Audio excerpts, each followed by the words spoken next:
Happy New Year, happy 2021. It's great to see everyone today. We have the great pleasure today of having our first Tian Forum of the year with this board-to-board interview with Jackson Hu, former CEO of UMC. I have the great pleasure of introducing our brand new chairman of the board of Monte Jade, Peter Shea. Peter, it's a great honor to have you here today. I get to pass the reins to you. And today, this is your event. Welcome. Thank you so much, David. As everyone in our community knows that over the last 2 years, David has injected unlimited energy, heart and soul into Monte Jade to make us a success. And David has graciously also volunteered to continue to support me over the last 2 years, the next 2 years, trying to make sure Monte Jade is successful. So I greatly appreciate your help, David. Today's forum is our Tian's Forum in memory of Chancellor Tian Changlin, who used to be serving UC Berkeley about 20 years ago. And in memory of him, we decided to start Tian's Forum to share very senior executives' life experience and also industrial experiences with the younger generation. And we have done some slight tweak today that we will have one of our very senior board members to interview the speaker. Hopefully the dialogue will generate a lot of not only professional insight, but also personal insight along the journey. So today, as a logistics, we wanted to remind you that this is a Zoom session. So all sessions are recorded, and in the future, it will be posted on Monte Jade's website and Facebook and also YouTube account. If you have any questions for the moderator or speaker at any time, please feel free to utilize the Q&A function with Zoom. As other attendees, you can also upvote the questions. If you have any general conversations, feel free to utilize the chat. If you need any support, please use the raise your hand function and we will get to you as soon as we can. For the best experience, please toggle to gallery view. Now, a brief about Monte Jade. Monte Jade was founded in 1989 by immigrants from Asia. They bonded together to support one another because they were under-networked and under-resourced. Through this community, billions of dollars of enterprise value was created and hundreds of companies were formed. Even to this date, Monte Jade is focused on building community. We have 3 main pillars under Monte Jade. Number 1 is the interview series, like what you're attending today. And we're actually bundling today the interview series with the technology forum because both our speakers, Jackson and Robert, are very, very senior semiconductor industry players. And the number 3 is also very important and very insightful in that this mentorship program under David's also leadership and also previous generations chairs and mentorship chairs leadership, the mentorship program has not only been bringing in younger generation, but executive level mentors with the volunteer of a series of not only Monte Jade board members, senior volunteers and outside people to help out the mentorship program. We would like to use mentorship program as a gesture of our willingness and volunteeriness to give back to the community. So if you know of anyone who is interested in volunteering for mentorship program, please contact us. Monte Jade was founded in 1989. We hold lots of events every year. We had tens and thousands of members throughout Silicon Valley and the West Coast. And our website is www.montejade.org. With this, we would like to thank our virtual series sponsor, Deloitte, Venture Pacific Law, UMC, Silicon Motion, New York Life, Most, Rich Wave, and also our annual event sponsors, UMC, Deloitte, and other companies who, there are too many logos here for us to read, but each one of you have our sincere appreciations. Today, it is my great honor to introduce the 2 speakers. The first one is the interviewer, who's also a board member of Monte Jade, Mr. Robert Fan. Robert has been my friend over 20 years. We grew up together from the first year when Monte Jade held its a professional visiting Asia trip. That was back 23 years ago, I would say, or 27 years ago. Robert is president of Silicon Motion USA, which is a world leader in NAND and flash controller solutions. He's also our board member and also a huge volunteer and family host to the executive membership program, and advises multiple startups, not only personally and also professionally. Robert has over 30 years of semiconductor management experience in both public companies and also had a lot of very successful startup experience in the semiconductor industry. He has a bachelor's degree from UC Berkeley and a master's degree from Santa Clara University. Robert has always been a great volunteer and also a very vocal helper to Monte Jade as well as the community that I have observed personally. Next, it is also our great honor to introduce Dr. Jackson Hu. Every one of you probably, when you're driving around, is using GPS.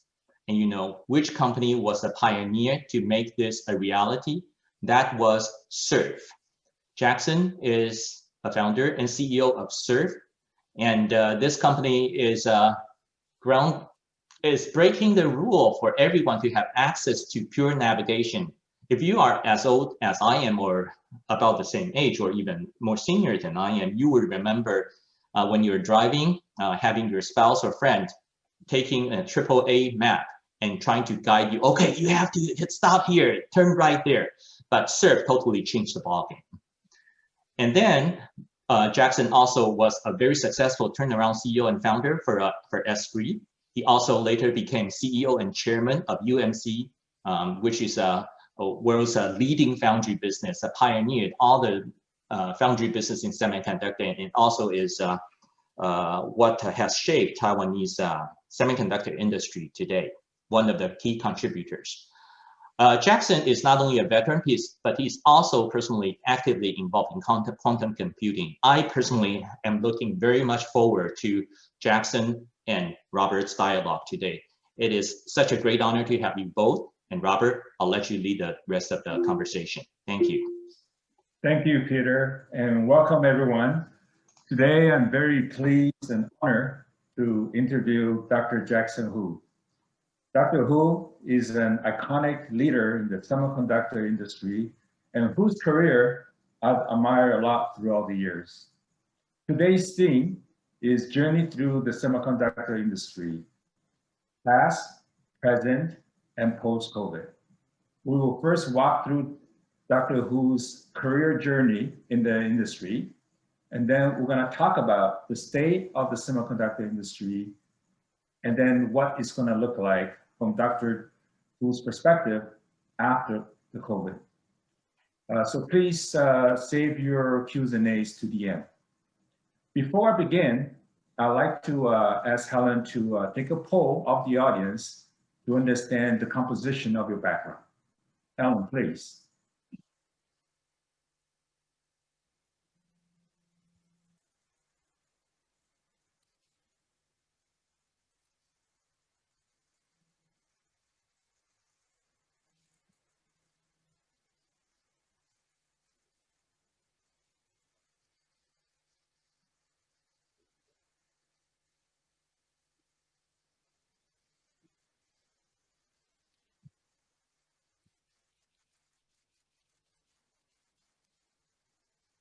Do you have any results yet? Yeah, okay, I'm going to end polling to see the result. Do you see it? Okay, great, terrific. Over 50% of you are in the semiconductor industry. That's terrific. Thank you, Helen. Thank you. So let me just give a briefing. The timing of this event is quite appropriate, as there were a lot of news about the semiconductor industry in the past few weeks. As you know, we are experiencing a severe semiconductor supply shortage right now. And in fact, Ford Motor Company announced that they're shutting down one factory because of the shortage of a single component. I mean, just imagine a 10-cent component can prevent Ford from shipping an entire car. So the semiconductor industry is a very essential industry in the modern economy. It really drives the industries such as cloud computing, 5G mobility, electric vehicle, Internet of Things, artificial intelligence, and many other industries. This industry experienced 7.3% annual growth last year to $450 billion, according to Gartner. Meanwhile, the Philadelphia Semiconductor Index, the stock index, appreciated by 53%, with many of the companies within the index appreciating a lot more, such as NVIDIA, AMD. And on Thursday, Taiwan Semiconductor Technology Company, TSMC, the largest foundry in the world, announced that they are going to invest a record $25 to $28 billion to expand their capacity. So this shows that this industry is alive and well and has a very bright future. So with that, I'd like to start the journey with Dr. Hu. So Dr. Hu, you and I started in the semiconductor industry as engineers, but unlike you, I moved on and focused more on the career path in the business side, while you climbed the ladder in the engineering track. And many of our Asian American professionals in the Silicon Valley today, they are working in the engineering field, but many of them also want to move up in the engineering career ladder. So could you please talk about how you moved up within the engineering ranks? Because that's something a lot of the younger generation engineers would like to learn from. Hello, everyone. Good morning. This is Jackson Hu. First of all, I would like to thank David and Peter for the introduction. And then it's a great honor being here today. And let me explain. I used to be an active member of Monte Jade for many years. And in 2003, I went to Taiwan and worked there for 15 years, pretty much, until this June. I finally returned because of the COVID. I wanted to come back to and stay with my family members. So it's quite an honor and a pleasure attending Monte Jade's events again. Okay, to answer, Robert, your first question. My first job in the industry was to design a 16-bit microprocessor chip at Zilog in 1978. In those days, the only design tool was a SPICE simulator. So for audience who had a semiconductor background, you know what I'm talking about. Everything else was done by hand. And the technology was 6-micron NMOS. It was before CMOS days. And the transistor size of 6 micron is 1,200 times of 5 nanometer, the most advanced process technology today. Okay, so my manager, who was Mr. Masatoshi Shima, the famous designer of Intel 8080 and Zilog Z80 and Z1000. So, so if you are senior enough, you know what I'm talking about. And Mr. Shima was a very demanding and strict manager. I vividly remembered that he asked me to design the layout for an SRAM cell. And I had to correct my drawings 11 times before he accepted it. Therefore, I was well trained. And so my first message to everyone is, don't be afraid of failures or mistakes. Try it again. My chip came out working with only one layer of mask change. That was an excellent record and surprised the people. People didn't expect a rookie like me could do it. And Because of this success, a friend invited me to start our own company, Vertica. That was after Zilog. And my second success was at S3.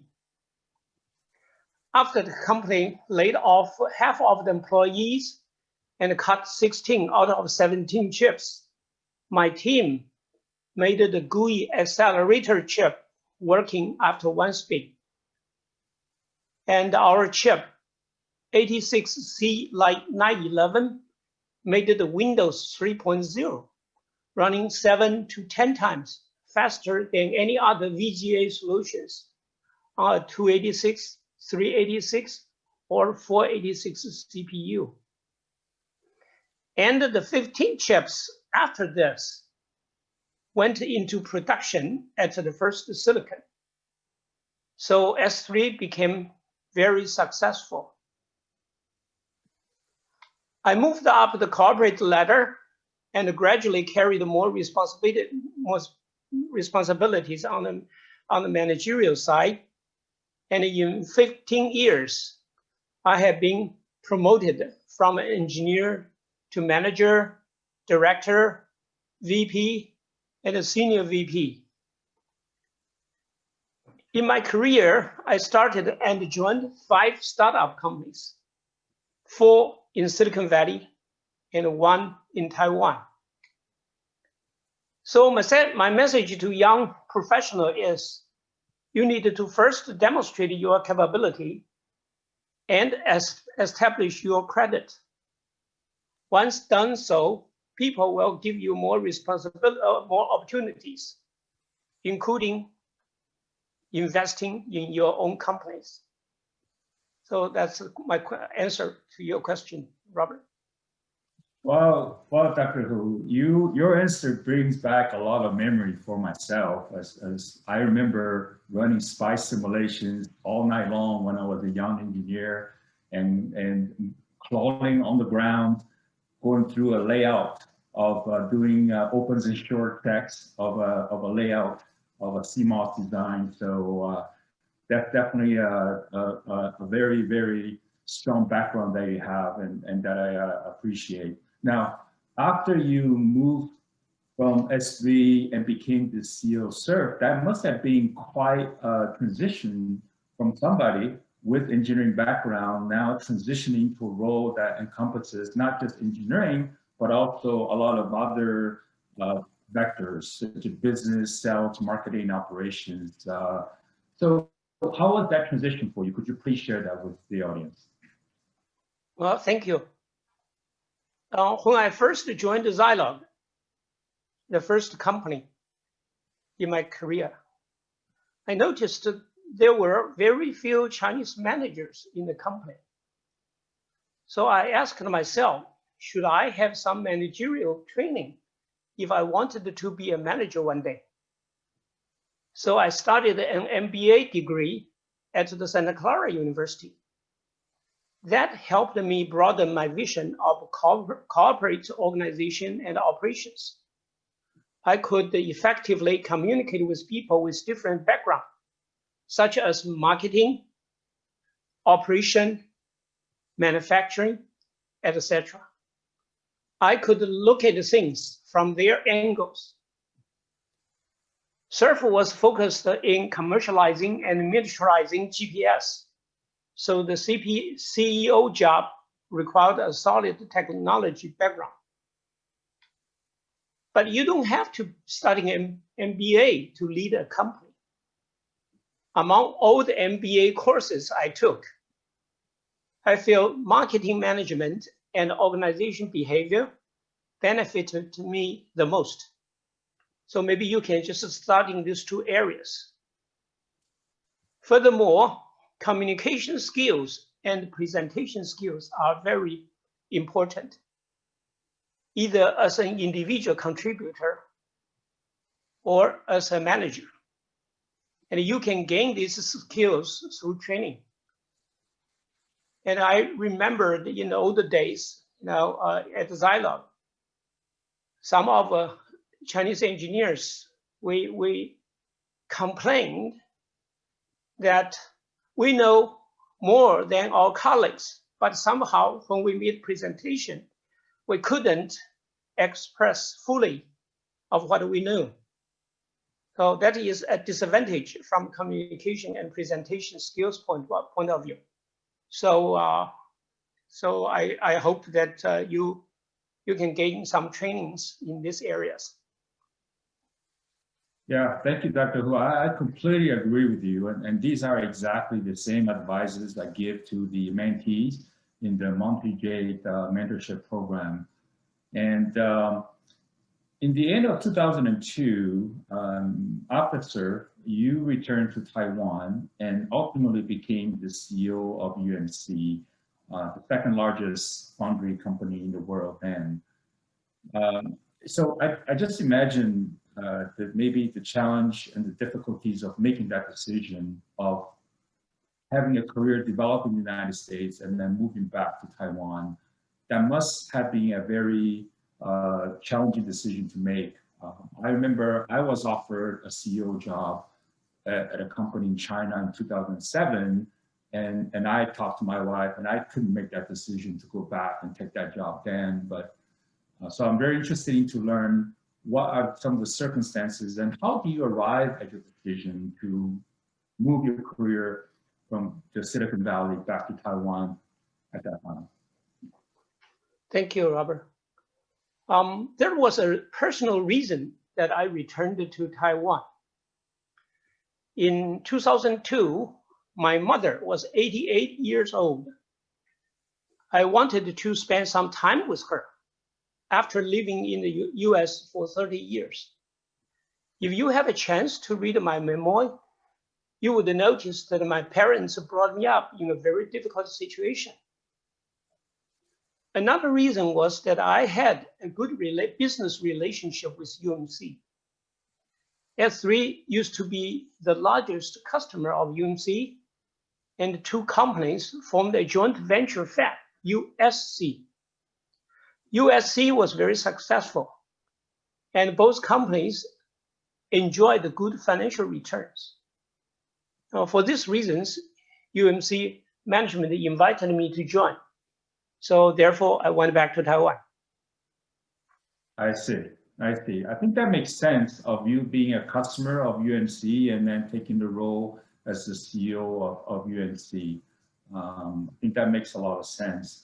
Now, after you went back to Taiwan and worked at UMC, I'm sure that there are some cultural differences and leadership differences, managerial differences between UMC and companies in Taiwan in general compared to companies in the Silicon Valley. I'll be very curious to hear what you have to say about some of the key differences, please. Yeah, that's again a good question. You know, I grew up in Taiwan and I had my education there, and I speak excellent Mandarin. So I thought going back should be an easy one. And but I did realize, I did observe differences in culture. Similar to the Silicon Valley engineers, the engineers in Hsinchu Science-Based Industrial Park are extremely hardworking. They are also highly disciplined, and they follow managers' instructions very closely, better than the Silicon Valley. However, they are lacking of initiatives. They tend to wait for instructions. At the corporate level, the corporate governance is not as rigorous as the Silicon Valley companies. At the industrial level, I see clear differences in culture. Taiwan's semiconductor and IT industry started in 1980s. They started by manufacturing low-end products and doing foundry for US customers using a so-called OEM model, which stands for Original Equipment manufacturing model. They did not define and design products. Customer did those things. They only focused in lowering the cost and producing millions of copies. Over time, it created a very different culture versus Silicon Valley. Under the OEM model, they don't need to do R&D. And since the profit margin is very low, they cannot afford doing R&D anyway. In order to gain business, they have to invest a large amount of capital for manufacturing facility. And this is especially obvious for the IT industry. And for the semiconductor manufacturing sector, originally, it was similar like what I just described. But due to the Moore's law and shrinking geometries, investment for advanced process technology has become higher and higher. Individual IDMs, such as TI, Motorola, and so on and so forth, they cannot afford building their own fabs to justify their own needs. So eventually, they stopped doing R&D and stopped building their own fabs. Foundries have to do R&D for advanced process technology and invest for manufacturing equipment. In the US, probably only Intel and TI are still building their own fabs. So in summary, the biggest difference is Silicon Valley has an innovation-driven culture, and Taiwan has a high-volume manufacturing-driven culture. Yeah, I completely agree with that. But I have to say, Dr. Hu, that I've been very impressed with the progress that some companies in Taiwan, namely TSMC, has made in the innovation area that led them to the success they have today. So they've done tremendous amount of innovation in being the leading edge provider of foundry semiconductor services and process node as well. So before we leave this section, Dr. Hu, I'd like to ask you to once again share any additional advice that you have career-wise for people in different phases of their career who want to enhance the career progression, and what are some of the advices you have for them? I have to say that I was lucky that I had the opportunities riding on the high growth curves of personal computer, internet, and mobile phone. And in each of my job position, I was very focused and dedicated. I never planned when to be promoted to the next higher position. I guess that my efforts were recognized by others. I do have to share with the audience that working in the high-tech sector is not easy, especially being in the leadership positions such as the CEO, because the technologies and market opportunities are constantly changing. So hope you enjoy the changes.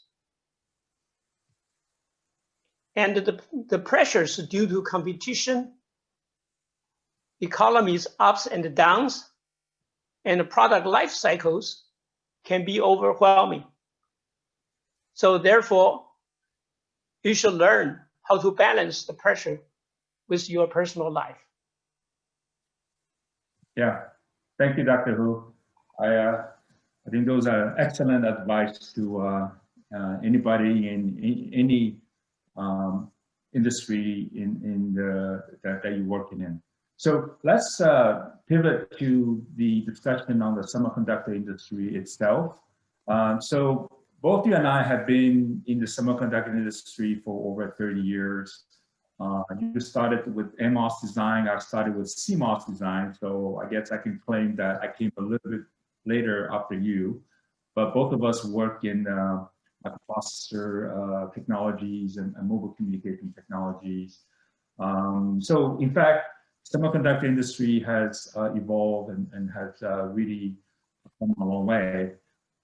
So what are some of the views about the semiconductor evolution over time, from when you started a career to where it is now, Dr. Hu?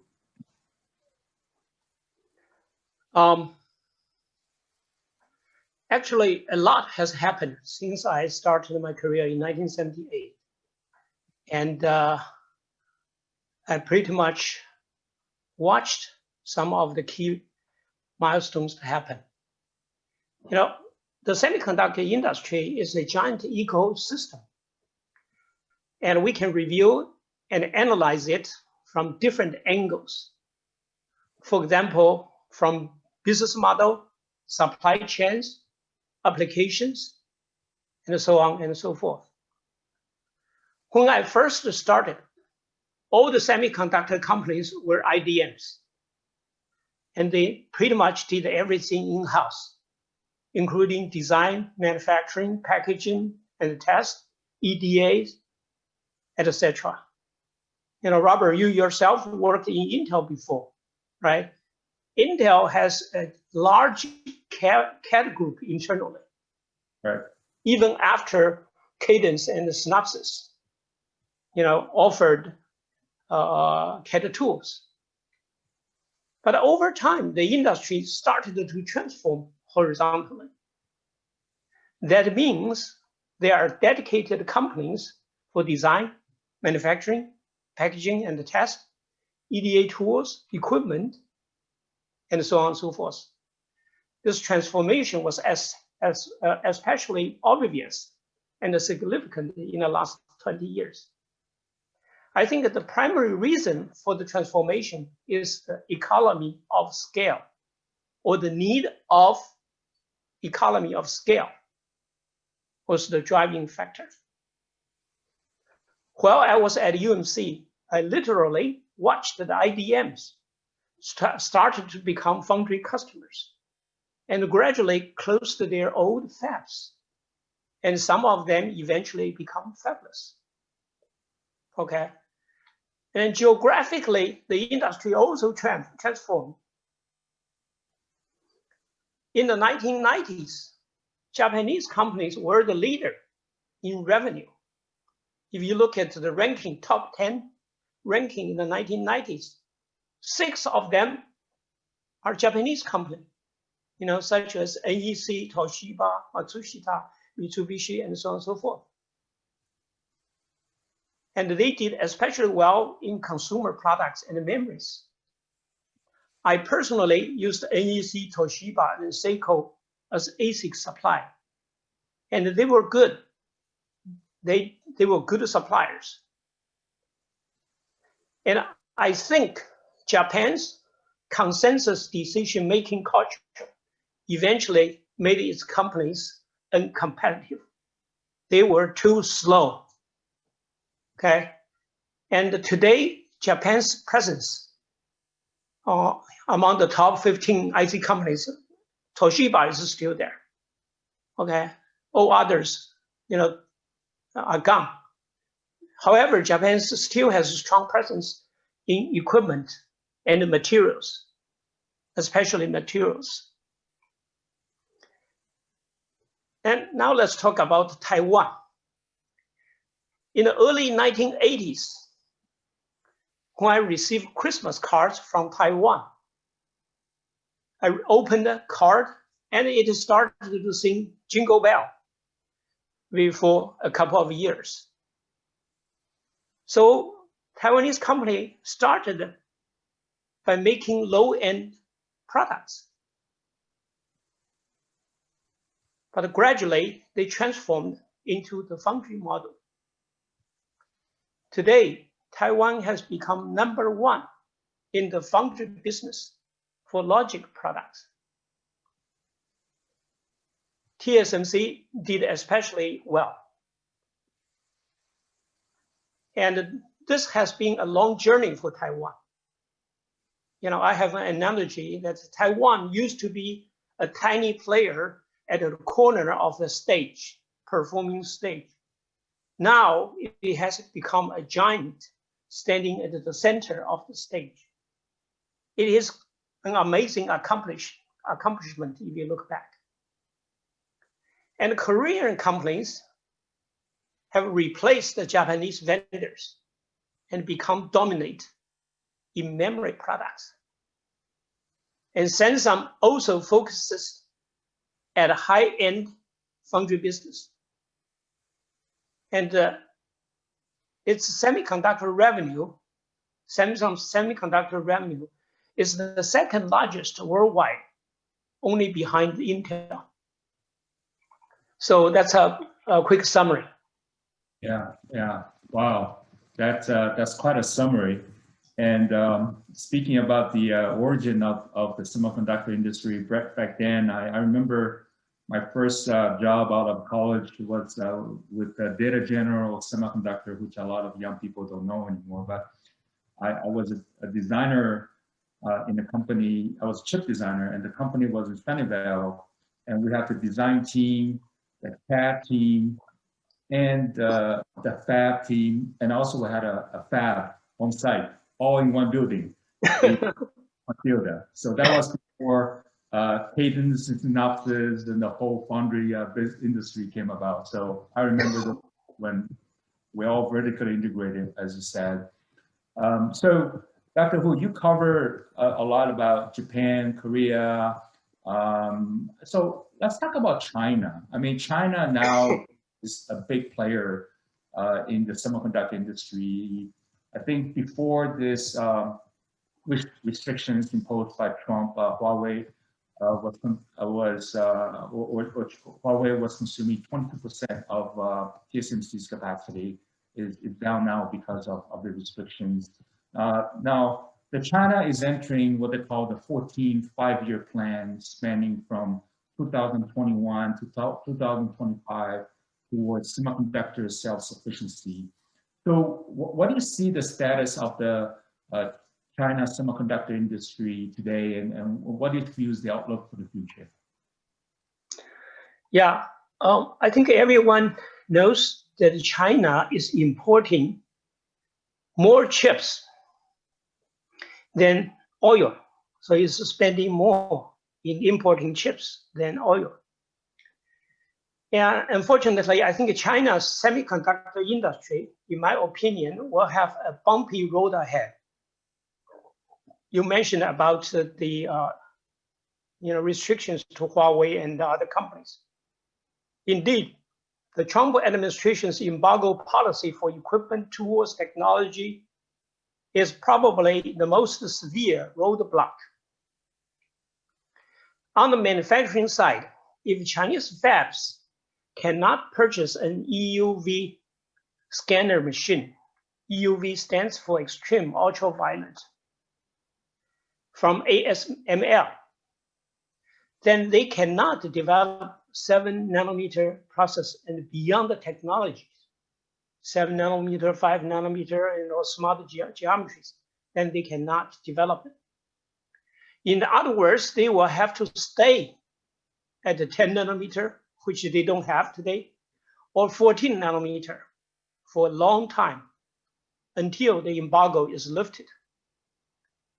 On the IC design side, China has made significant progress.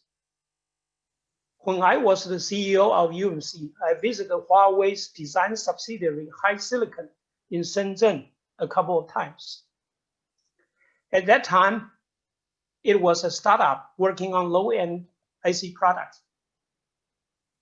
In 15 years or so, they are able to design complex chips, such as application processor for cell phone, for Huawei, and AI chips. So as long as the EDA tool restriction is not too stringent, their design capabilities will remain competitive. But they don't know where to produce them. Technology know-how on the manufacturing side is still the biggest hurdle for China.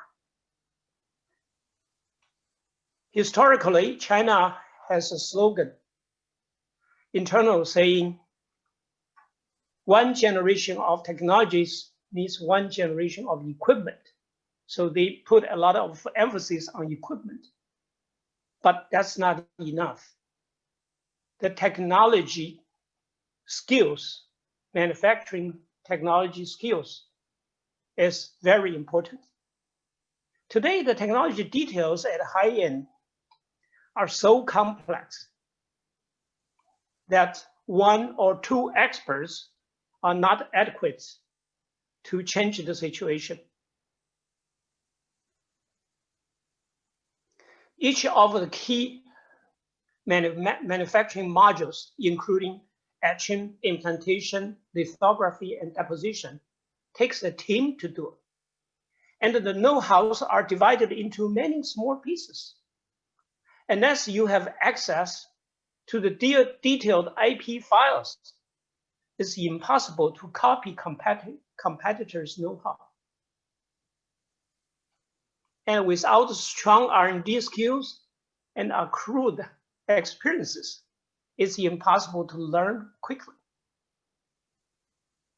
Okay. However, because of the national security reason, I think China will continue to try hard.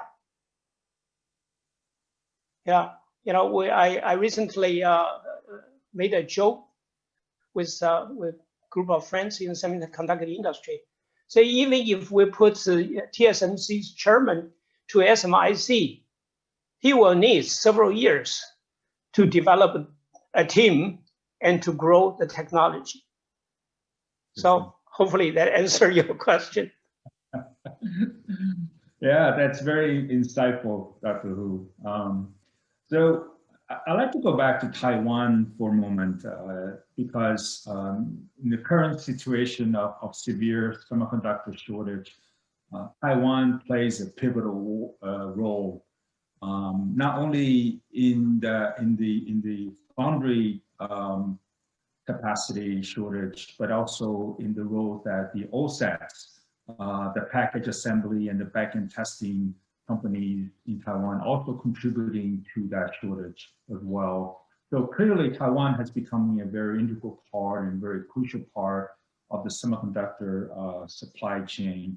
I'd like to ask you to comment a little bit more in the context of what we discussed about China, and that how do you view the semiconductor industry and the Taiwan role in it under the current context of the trade tension between US and China, and also into the future as well? Okay. Taiwan, I think, started its semiconductor efforts in 1980s. UMC was established in 1980. So the science-based industrial park just recently celebrates its establishment for 40 years, okay, for 40 years. In the 40 years, we can clearly see now on the manufacturing side, TSMC has become the world leader. And if I remember correctly, it has more than 50% of the market share on the foundry business. Okay, I haven't seen the 2020 number, but I have the 2019 numbers. And because of TSMC's unshakable and leading position at the high end, the US government has to force TSMC to build a fab in Arizona. And recently, Japan also asked TSMC to form a joint venture fab for advanced packaging in Japan. I believe, I haven't seen the details, but I believe that is associated with the high-end manufacturing, the packaging capabilities associated with the high-end manufacturing. So TSMC has become a terminology, a so-called silicon shield for Taiwan's national security. So you can tell, you know, that achievement or accomplishment has been so significant. On the IC design side, I think MediaTek has also done very well in smartphone. The overall Taiwan's fabless revenue is about 17% worldwide, followed by China with 15%. Overall, the US fabless design companies still dominate with 65%. And you know the name of many of them in the Silicon Valley, the NVIDIAs, the Broadcom, Qualcomm, and so on and so forth, right? So US fabless design companies still dominate with 65% market share. The capital investment and technology barrier to entry for packaging and the test is not that high, relatively speaking. So Taiwan and China are doing okay in this category. In the last several years, China has also grown a company in Jiangsu province, and for focusing in doing manufacturing. But for high-end packaging, TSMC and Samsung have internal capabilities and capacity. And the trade and IP confrontation between US and China certainly helped Taiwan. And if the new US administration softens its position against China, the situation may change. So let's wait and see. That's right. That's right. Yep. Okay. So let's pivot towards discussion on opportunities. There's still a lot of opportunities in the semiconductor space. Last year, semiconductor mergers and acquisition reached a record of $138 billion in value. And just a couple of days ago, Qualcomm announced the acquisition of a startup, 2-year-old startup, Dr. Nubia, for $1.4 billion. So clearly, there's still a lot of opportunities for entrepreneurs in the area. So from your angle, what are some of the growing or emerging market opportunities in the semiconductor industry for both startups as well as established companies? Yeah, I think, Robert, you have been in the Silicon Valley for a long time, and you know probably the situation quite well. And I believe some of the audience also know the status of the Silicon Valley quite well. My gut feeling is, I think the Silicon Valley entrepreneurs will always come up with new and creative ideas. Some of them will need semiconductors, and others may require new business models. If the new chips require advanced process technology, the cost may be very high for the startup. I heard that one mask set for the advanced 5 nanometer, 7 nanometer process may be in the $10 million range. And therefore, only companies with deep pocket can afford. And also this may force the entrepreneurs to come up with new architecture so that we can use a more mature process technology. And AI is an interesting, emerging, and very broad area. Many companies, large and small, have entered edge computing. Today, more applications are moving into cloud, and multiple clouds are being deployed. With the explosion of endpoints, mobility, and nomadic computing, the volume of data used for analytics, machine learning, and automation can result in high cost to transport the data to central locations for processing. And therefore, edge computer is trying to move cloud services to locations where they can yield lower latency, afford or offload for greater network efficiency and augment the capabilities of device and reduce transport costs. And neuromorphics is another area. And the startups are trying to design chips that mimic synapses that connecting neurons inside the brain. And the purpose is to offload GPU or TPU.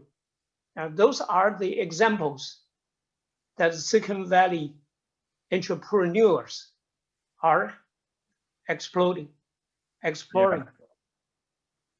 Yeah, it's exciting to hear all the innovations and opportunities that remains in the semiconductor industry. And on that note, Dr. Hu, I learned that you spent quite a bit of time on quantum computing and quantum communications. So for those of us who are not too familiar with that field, would you mind give a brief context of that and why should we care about quantum computing and quantum communications? Thank you. And yeah, I forgot to ask him to do a survey at the beginning. I wonder how many people in the audience have heard of quantum computing. It's an emerging field. But let me first explain why I become interested in quantum computing. Actually, in 2007, Mr. Gordon Moore, the inventor of Moore's law, said the Moore's law would hit a wall in 10 years. He said that. I was the CEO of UMC at that time. So I asked myself, what would be the leading semiconductor companies such as Intel do when that happens?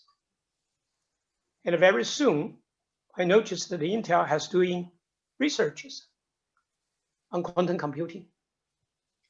And interestingly, so were IBM, Google, and Microsoft, who offer cloud services. So that's why I started to spend some time trying to find out what is quantum computing and communications and what can they do. However, my self-study and researches did not go far. I thought that quantum computing could replace semiconductor when the Moore's law stops. So eventually, I took 4 MIT online courses and read 2 textbooks. And now I have a more realistic understanding. So here's to share some of them with you.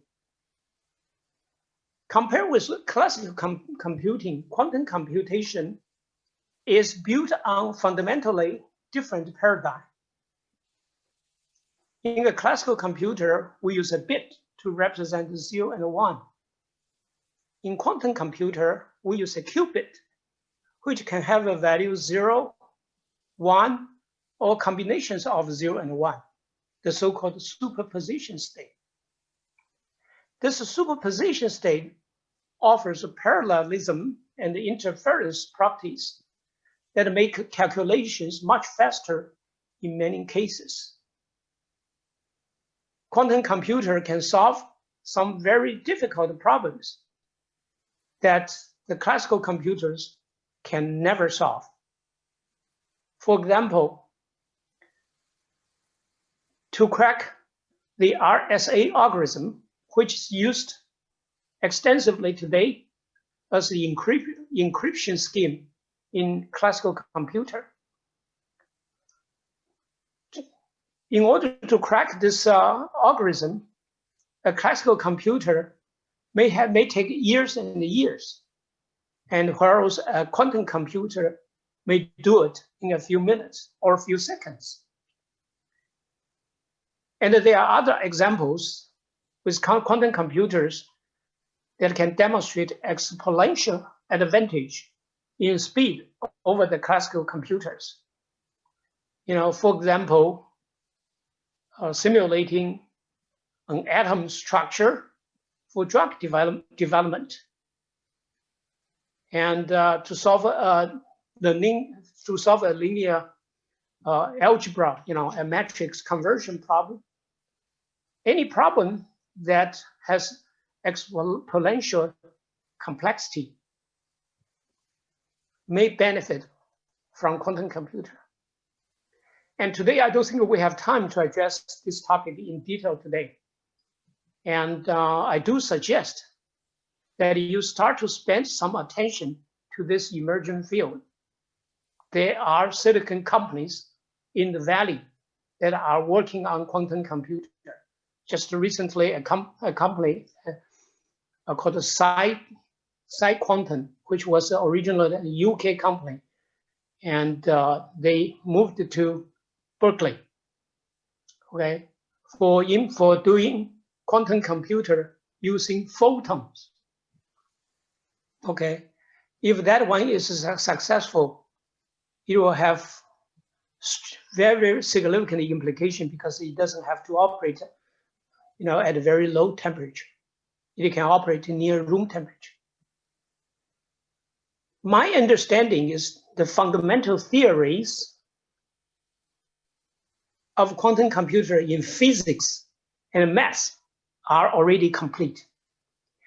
It is now in the engineering stage, in scaling up the qubit numbers and making them robust.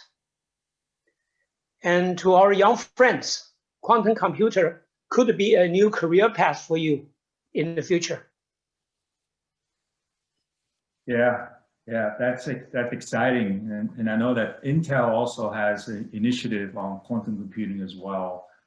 So going back to the comment you made on Moore's law, when I started this industry, my first design was on a 4.5 micron CMOS process. Now the industry is moving towards 5 nanometer down to 3 nanometer technology. Dr. Hu, do you see ultimately the end of this process shrink in the technology to a point where it becomes either technologically or economically unfeasible to go to smaller geometries to effect lower cost and lower power? And if so, then what will happen to the semiconductor industry then when we cannot shrink the process even further? Very good.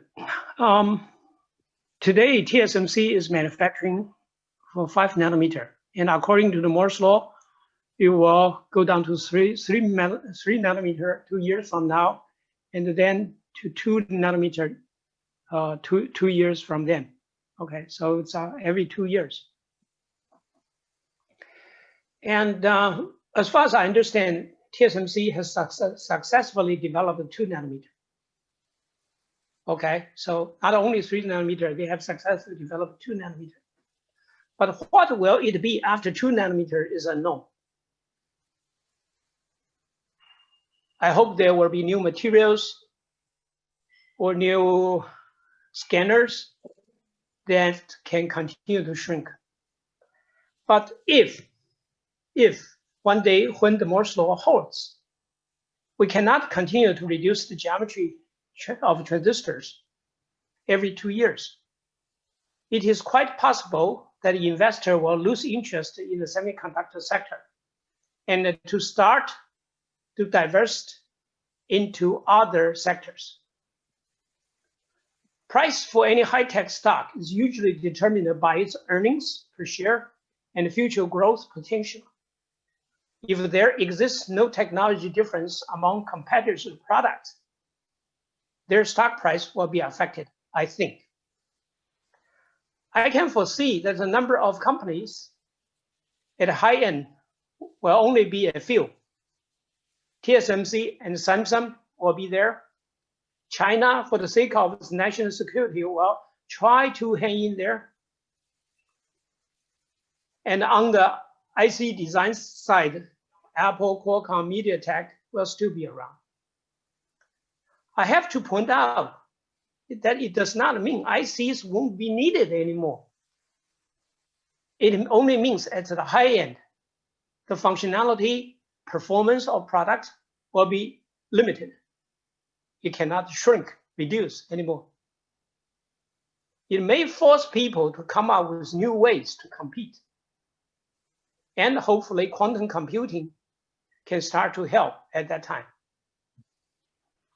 Yeah, I agree with that, Dr. Hu. And I also like to augment your answer in that some semiconductor companies are trying to address this issue by changing their architecture. So for instance, in the memory industries, they're going vertical, right? They're going stacking layers of memory on top of each other. And then in the processor world, they're using multi-core to achieve the same level of performance. And then at an even higher level, they're using the concept of chiplets, which multiple chips packaged in the same package to also address parallelism and enhance the performance without shrinking the process even further. So these are some of the other techniques that chip companies are trying to address address this issue of Moore's law hitting a wall. Okay. So let us pivot to the last section of today's talk, which is about COVID. And Dr. Hu, could you share with us what's your view of how the COVID has impacted the world and the human race? Before June, I was in Taiwan. Taiwan is one of the places in the world that handles the COVID quite well. And after I returned to the US, I started to realize that how bad the COVID situation is in the US. And clearly the COVID impact has been devastating to many countries. Although vaccines are available now, we are not out of the woods yet. And we don't know when it will end. Besides the life loss, the economic impact is also worrisome. Many countries are printing money to provide emergency remedies, including in the US. I believe it is a big lesson to the world. And I believe every government will do something to prevent and minimize the impact for the next one. I did go back to try to understand the history of Spanish flu, which happened between January 1918 to December of 1920. In 3 years, 25% of the world population got the flu. Totally, 50 million people died, including 675,000 in the US. So, well, we do better this time. This morning, I think the US death toll is around 400,000. Personally, I am optimistic. I believe the situation will be under control since once the vaccine is widely available. Hopefully by June and July timeframe this year, we can gradually resume our normal life. Yeah, I hope so too. I mean, it is indeed tragic that the milestone of number of deaths achieved worldwide in the United States. So Dr. Hu, what about the impact of COVID on the semiconductor industry? What is some of your thoughts on that? It is a mixed situation, and my information may not be complete until I think the yearly reports are available for all the semiconductor business companies in the world becomes available. The COVID-19 have severe impact to small business. Well, some are not small. For example, the traveling business, has a significant impact. Small business like restaurants, beauty salons, schools, they have impact. But it seems the semiconductor industry was all right. One of the main reasons is 5G. Year 2020 was supposed to be the year for 5G deployment. Although COVID-19 made communication difficult between customers and the suppliers, it did not stop the 5G deployment preparation. Orders started to pour in even in Q3, Q4 of 2019. I heard at the beginning of 2020 that all the fabs have been booked by the end of Q3 of 2020. That is a very positive situation from business standpoint. Your visibility is so long. The COVID-19 forced the school to shut down and education to go remote and the communication to go remote, like what we are doing now. Therefore, the needs for notebook, smartphone, and other mobile devices increased sharply. And as far as I understand, the semiconductor demand has been strong throughout 2020. Mm-hmm. And then due to the US sanction against Huawei SMIC, customer orders are transferred to Taiwan suppliers. It may take a couple of more months for us to fully understand the total impact. And so as a summary, while passenger traveling was drastically reduced, cargo shipping has increased significantly. Every household, I think, is ordering food and groceries, through delivery, including my own. Thank you, Dr. Hu. So my last question for today is, and this is a question that I like to ask a lot of people, is that what is your personal learning from this COVID pandemic, and how this has impacted your life? Robert, honestly, I'm more optimistic about the COVID situation over the long term. I am more concerned about the post-Moore's law preparation for the semiconductor industry.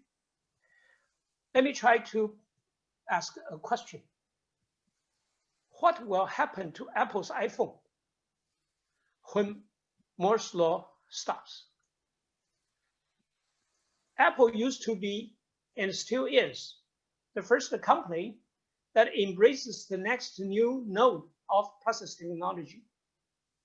The next iPhone will be iPhone 13, and you will use TSMC 5 nanometer. From 7 nanometer to 5 nanometer, it had added lots of functions. If one day the process cannot shrink any longer, adding new functions will increase the die size, power consumption, and cost. Will iPhone still be attractive and affordable? This is a question to the audience. And one thing I can foresee is that the new functions may go to the cloud. The iPhone only needs to hold the necessary functions for real-time process, such as navigation, MP4 decoding for watching movies, and maybe edge computing. So the future architecture partition may rely on cloud for computing, rely on 5G for data communications, and smartphone for real-time process. That's my personal view. And also, I have noticed Apple is entering electrical car to compete against the Tesla and a bunch of others. It is developing chips for self-driving. US companies are usually good at planning ahead. They don't wait until the Moore's law stops. Okay, that's one thing I have to emphasize to the audience. You are living in the best place in the world in terms of innovation. Also, as we are approaching the end of Moore's law, competition will become fierce. Merger and acquisition will happen. We already saw two large ones recently. NVIDIA acquires ARM and AMD acquires Xilinx. And the reason is quite simple. Consolidation is a must in a maturing market. In a booming market, you usually see the opposite.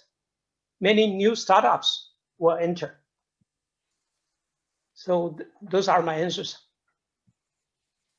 Great. Thank you. I'm also wondering the same thing, and I share the same questions as you, Dr. Hu. But one thing I'm certain is that I trust in the innovative minds and energy of young people to carry on with innovations to address all the questions that we have. So with that, I'd like to conclude the interview today. Dr. Hu, this has been very insightful and informative for me, and I hope it has been for the audience as well. Thank you for your candor and sharing your journey and your view of the semiconductor industry today and your view about the future. So with that, I'd like to ask Helen to put up the slides again, as we have some giveaways.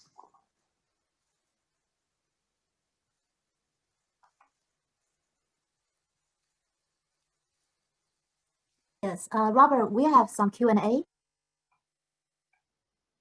Okay, we're gonna do Q's and A first. Okay, I'm not able to see the Q's and A's though on my screen, Helen. Are you able to see them? Are there any Q's and A's that come up? Yeah. Not able to see that dialogue. There are 9 questions. So do you want me to read one by one, or should we pick some of them? You know what? No, hang on a second. I'm sorry. I'm able to see it now. Sorry. Okay. All right. So I'm going to go through the questions very quickly. So, Dr. Hu, the first question is, this person is curious about your take on Apple's M1 processor. And if you were running the semiconductor division of Apple, what would you do for the next few years? M1 refers to the Apple's own. Apple's M1 processor runs the new MacBook computers. They use ARM core and delivers faster power and superior performance than Intel processors. I think the key is on the architecture of the CPU. I believe, if I understand correctly, Apple has been independent in CPU design for years now. It historically has relied on Intel x86 architecture, but it has acquired a Semiconductor subsidiary. It slipped my mind, the name. I suddenly couldn't remember. But it has been using its own design. And now, because the TSMC's process has been ahead of Intel, so it is quite reasonable, understandable that Apple switched to its own design and using a TSMC advanced process to make its own MacBook more competitive in the world. And the rest of the world may still use the Intel processor. So from competitive situation standpoint, it's quite clear. Okay, the next question is to ask you to comment on the potential of Taiwan's role in quantum computing. Can you comment on that? Excellent question. Taiwan is far behind on quantum computing. After I took online courses and read my books, I have to approach most and made my strong suggestion to put more effort on quantum computing. As I implied earlier, Taiwan has a Me Too architecture in the past. because of the OEM, ODM model, they did not do R&D in a serious manner. And I told I told the government they needed to do now. So I believe recently they have announced a totally $280 million of investment for the next 5 years to try to catch up. So I think the US is far, far behind, far, far ahead than the rest of the world. Just a quick one data point. IBM is the leader in offering commercial quantum computers today. And IBM's qubit technology is based on superconductor and the Josephson effect, Josephson junction effect. And those technologies were available in 1970s and 80s. So IBM has been doing research in the fundamental technologies in the 1970s and 80s, so that today it can have its leading position in quantum computer. So I hope that explains, relatively speaking, the US leading position. And of course, there are other technologies, qubit technologies, such as trapped ions or photonic, and they are still trying to catch up IBM. Yeah, actually, there's a couple of other questions related to quantum computing. I'd like to combine them. So when do you feel that quantum computing will be commercialized in the market? When are we going to be able to see more widespread quantum computing technology or products in the market? Okay, today IBM has a 53 qubit machine, and it has already announced its roadmap. So for the next 3 years, so next year it will be 173 qubit, and the year after will be 443 qubit, and after that it will be like 1120 qubit. I hope my memory works for me. So IBM is moving forward to offer quantum computer with larger number of qubits, and the more qubits that you have, the more complexity of quantum computation that you can do. Today, the quantum computing is in a stage of so-called NISQ computer, which stands for noisy intermediate scale quantum computer. So the noise is still quite significant. Okay, noise due to decoherence, due to crosstalk, and due to the system environment, and so on and so forth. And so all the players are trying to eliminate those noise and expand the qubit, increase the number of qubit, and to make them more robust for more useful applications. So, and experts are saying in 5 to 10 years, gradually, there are more and more applications that can benefit from quantum advantage. Okay, thank you. The next set of questions is going back to Taiwan semiconductor industry again. So what do you see Taiwan high-tech company having to do anything different in the context of this tension between US and China? Is there anything that they need to do different in order to gain a competitive advantage in the context for the future?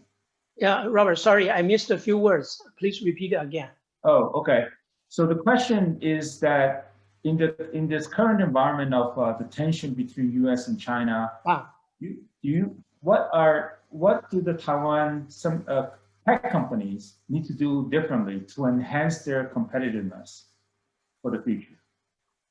Well, of course, Taiwan companies will take advantage of the situation as much as possible.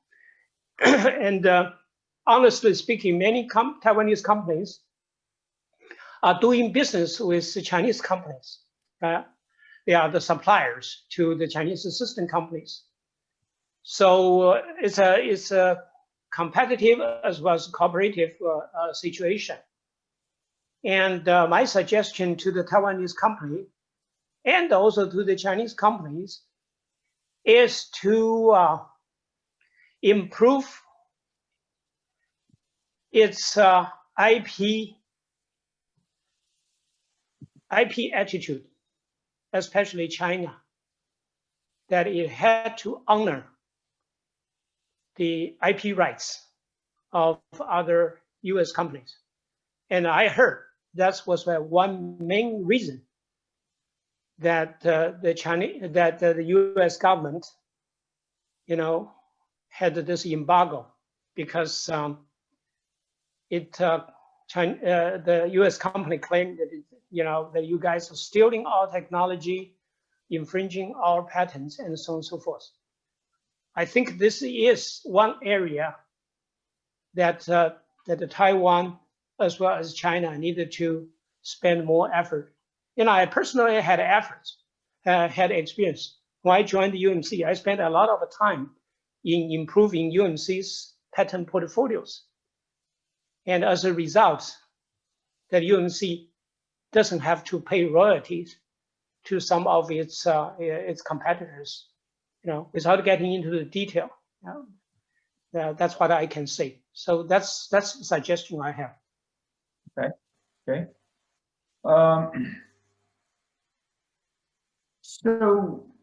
So this next question is referring to your involvement in the blockchain company. So what the person is asking about, what he sees as what's your opinion about blockchain?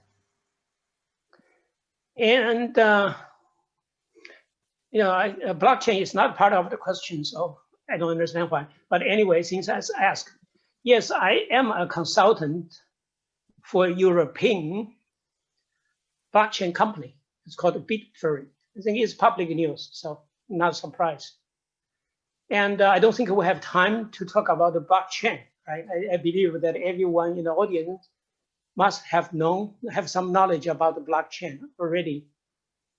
And blockchain, as you know, is a virtual currency, right? And it brought people's attention because its price continued to rise recently. It had broken $42,000 per Bitcoin last week. Okay, it's a historical high. And I was told the reason is because of the COVID situation, because many governments are printing money.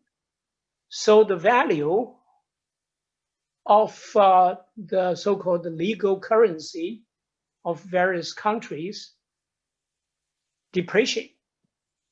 And relatively speaking, that made the virtual currency, more valuable, and it appreciates. So that's my understanding. Okay, I believe that we may have more experts in the field. I don't invest in blockchain. I didn't buy any Bitcoin. So if you are in this business, you probably know better than I do. Okay, I think we have time for just one last question. This one is also kind of futuristic in nature. This person asked, working from home, we all do virtual activities. So with the advent of innovation from semiconductor, do you think that the world will become more real virtual? You think the world will become more virtualized, I guess, with the technology innovations that are currently being implemented through the COVID? Honestly speaking, my opinion is once the COVID is under control, the world will return to its previous status. And I believe the face-to-face communication is still very, very important. The human relationship is very important. And the short distance is always better than longer distance. However, this COVID does offer us an opportunity that to tell us that the remote communication is an alternative of doing business. And it opens up more opportunities, put it this way. Okay, it makes the communication more easily. If you talk to a teacher, they don't like it. Okay, because a friend of my son is a teacher of elementary school, and his name is also Robert. And Robert says the kids are not listening, and they sitting on the bed and they fell into a sleep. Okay, so that's a remote teaching versus in classroom teaching. Okay, so there are some disadvantages. Okay. I think the sake of time, I think that's all the Q&As we can do. And so I apologize for those that we could not get to your questions. But I think we answered most of them. So Helen, can we bring up the slides?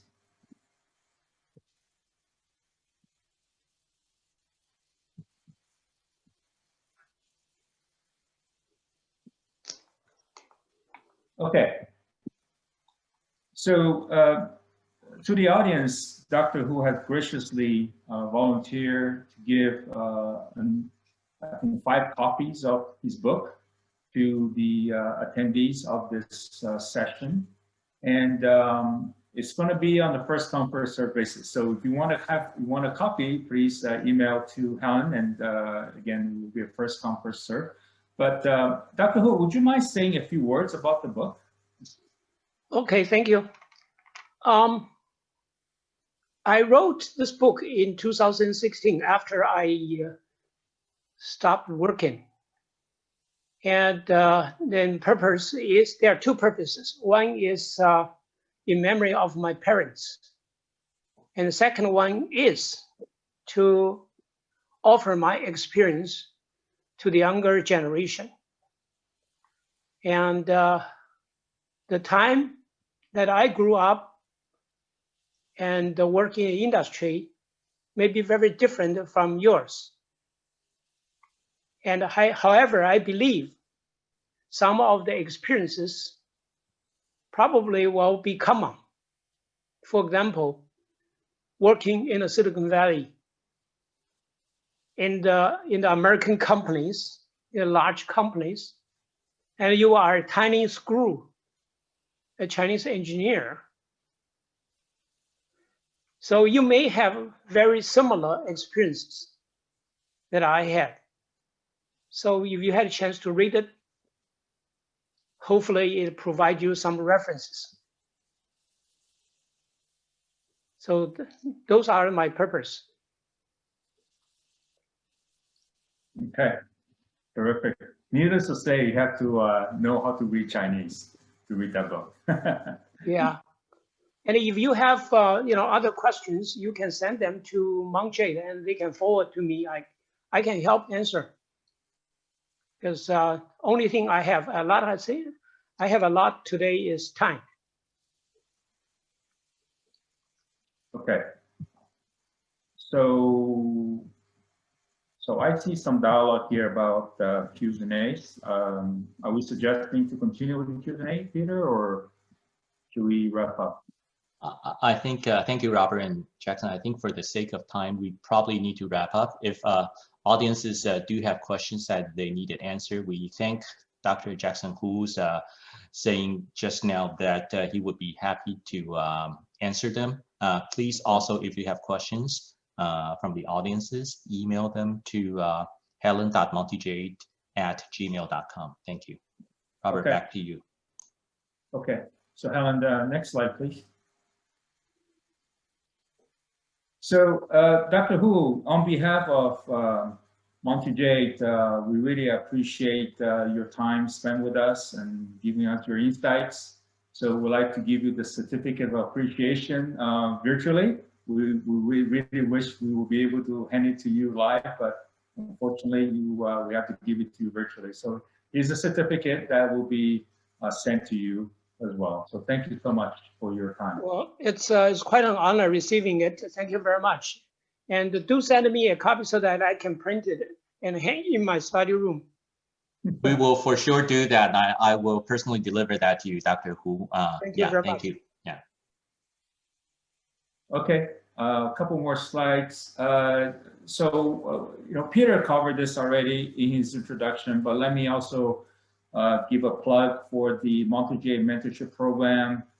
This program has been going on since about 2014, and hundreds of young professionals have benefited from this program. And I'm personally a mentor in the program. I've been a mentor for the last 3 years, and it's a tremendous rewarding to me, but also helpful to the mentees to advance their careers and seeking some help and advice from people who have made mistakes in the past like me. So if you have any questions, would like to learn more, please follow the link. I think there's a new session starting, so the program is taking applications. Okay. All right. Last slide. Yeah. Well, not the last slide. So just a quick overview of the upcoming slides. There's another event later this month.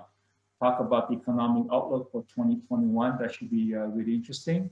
And then there's another event on the 30th with Teresa Fang, former Alexa AI group.